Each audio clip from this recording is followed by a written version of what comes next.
Halo rekan-rekan profesional farmasi, yuk kita jujur-jujuran. Tiap hari pasti ada aja kan pasien yang datang dengan batuk pilek dan pertanyaannya selalu sama, Mbak, Mas butuh antibiotik ya? Nah, dalam beberapa menit ke depan, kita akan bedah tuntas gimana caranya menjawab pertanyaan itu dengan percaya diri lewat screening ISPA yang cepat dan efektif. Ini bukan sekedar teori loh, tapi panduan praktis yang bisa langsung Anda terapkan di apotek. Kutipan ini nih, intinya, peran kita sekarang itu udah bergeser jauh. Dulu, mungkin fokus kita cuma pada obatnya, produknya, tapi sekarang fokusnya adalah pasien. Artinya apa? Kita bukan lagi sekedar penjaga toko obat, tapi kita adalah garda terdepan konsultan kesehatan pertama yang mereka percaya. Dan disitulah kekuatan kita yang sesungguhnya. Nah, ini dia skenario klasiknya. Pasien datang, baru cerita batuk pilek sedikit, ujung-ujungnya langsung minta antibiotik. Pasti sering banget kan? Momen inilah yang jadi penentu. Di sini kita punya kesempatan emas buat ngasih edukasi dan yang lebih penting lagi, mencegah masalah super besar di masa depan, resistensi antibiotik. Oke, kita masuk ke bagian pertama, peran baru Anda di apotek. Ingat ya, kemampuan screening yang akan kita pelajari ini adalah fondasi untuk membangun kepercayaan pasien, supaya mereka lihat kita bukan cuma sebagai penjual, tapi sebagai ahli yang bisa diandalkan. Kunci screening yang pertama adalah tahu petanya. Gampangnya, bayangin aja ada garis imajiner di leher kita. Semua infeksi yang terjadi di atas garis itu, telinga, sinus, tenggorokan, itu namanya ISPA atas. Dan catat baik-baik, ini umumnya disebabkan oleh virus. Jadi, antibiotik nggak akan mempan. Nah, kalau infeksinya di bawah garis, di area dada, seperti bronkus atau paru-paru, itu ISPA bawah. Yang ini bisa jadi lebih serius. Paham peta sederhana ini aja udah jadi bekal yang luar biasa. Lanjut ke bagian kedua, kunci screening untuk telinga dan sinus. Kita mulai dari dua keluhan yang paling sering kita dengar di apotek. Di sini, pertanyaan yang tepat bisa mengubah segalanya. Pernah bertanya-tanya nggak, apa sih yang sebenarnya terjadi pas anak kecil kena radang telinga? Bayangin deh, ada selang super kecil yang nyambungin telinga tengah ke belakang hidung. Namanya tuba eustasios. Nah, pas lagi pilek atau radang, selang ini jadi bengkak dan mampet. Akibatnya, cairan jadi kejebak di belakang gendang telinga, kayak kolam kecil. Dan kolam yang tergenang ini jadi tempat pesta pora buat kuman. Itulah yang bikin rasanya sakit banget, terutama buat anak-anak. Terus gimana cara screeningnya? Gampang banget, cuma 2 langkah. Pertama, gali gejala kuncinya. Tanyakan, telinganya sakit nggak? Ada demam? Kalau buat anak, apa jadi lebih rewel atau susah tidur? Kedua, tentukan rekomendasinya. Fokus kita adalah bantu redakan gejalanya dulu dengan pereda nyeri atau penurun panas. Dan yang paling penting, edukasi orang tuanya. Antibiotik itu nanti, kalau dokter sudah periksa dan memang bilang perlu. Simple, tapi sangat bertanggung jawab. Selanjutnya, sinusitis. Kalau ini, intinya adalah masalah drainase. Coba bayangin rongga sinus kita itu punya selokan pembuangan. Pas kita pilek, dinding selokannya itu bengkak. Akhirnya, lubangnya jadi mampet. Hasilnya, lendir numpuk gak bisa keluar. Genangan lendir inilah yang jadi tempat berkembang biak favorit bakteri. Inilah yang mengubah pilek biasa jadi infeksi sinus yang bikin kepala nyut-nyutan. Oke, terus gimana bedanya sama pilek biasa? Kuncinya ada di 2 hal, gejala spesifik dan durasi. Tanyakan, kalau area pipi atau dahi ditekan sakit nggak? Dan maaf, warna ingusnya apa ya? Terus pakai aturan 10 hari. Kalau gejalanya belum ada 10 hari, kemungkinan besar ini masih virus. Sarankan dekongestan. Tapi, kalau sudah lebih dari 10 hari atau kok malah makin parah, nah itu alarm buat kita untuk segera rujuk ke dokter.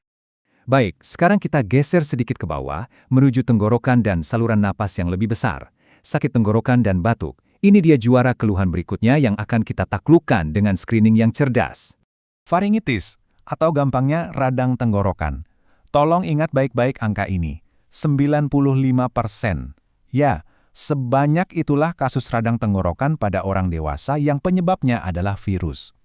Artinya, 9 dari 10 pasien yang ngeluh sakit tenggorokan itu sama sekali nggak butuh antibiotik.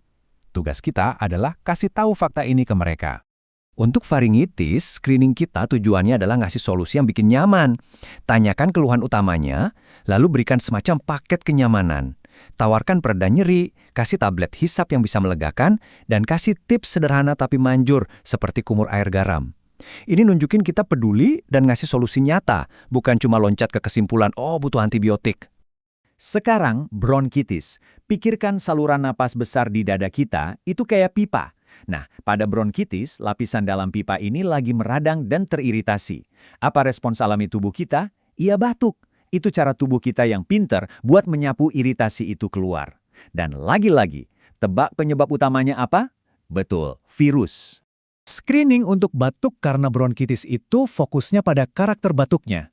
Pertanyaan kuncinya, batuknya kering atau ada dahaknya? Udah berapa lama batuknya? Rekomendasinya juga harus pas, kasih obat batuk yang sesuai jenisnya, dan jangan lupa sarankan istirahat.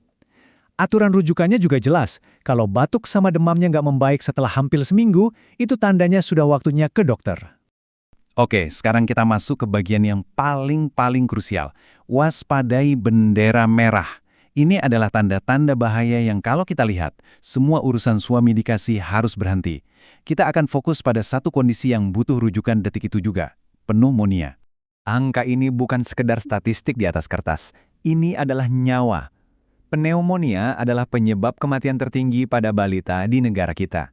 Ini menegaskan bahwa kemampuan kita mengenali tanda bahayanya bukanlah sekedar nilai tambah profesi kita, tapi sebuah tanggung jawab yang vital.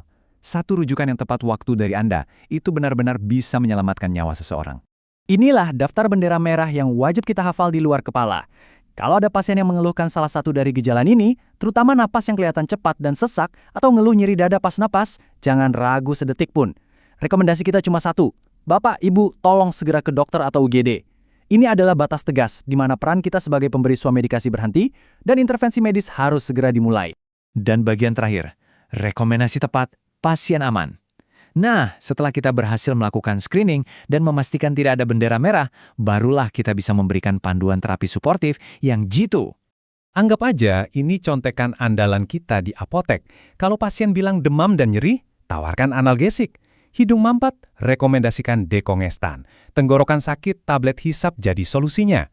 Batuk, nah kita sesuaikan obatnya, mau yang untuk batuk kering atau berdahak. Ini cara kita memberikan solusi yang efektif dan rasional untuk tiap keluhan. Jadi, inilah rangkuman dari peran baru kita. Setiap interaksi dengan pasien itu adalah kesempatan untuk melakukan 3 hal yang luar biasa ini. Mengedukasi mereka, mencegah penyakitnya jadi makin parah, dan yang gak kalah penting, jadi pahlawan di garis depan dalam perang melawan resistensi antibiotik. Dampak kita itu nyata loh, baik untuk satu pasien maupun untuk kesehatan kita semua. Pada akhirnya, setiap pasien yang melangkah masuk ke apotek Anda itu bukan sekedar pelanggan. Mereka adalah sebuah kesempatan.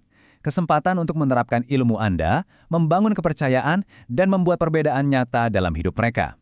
Pertanyaannya sekarang, apakah Anda siap mengambil kesempatan itu dan menjadi ahli kesehatan yang benar-benar mereka andalkan? Terapkan panduan ini, dan saya yakin jawabannya pasti ya.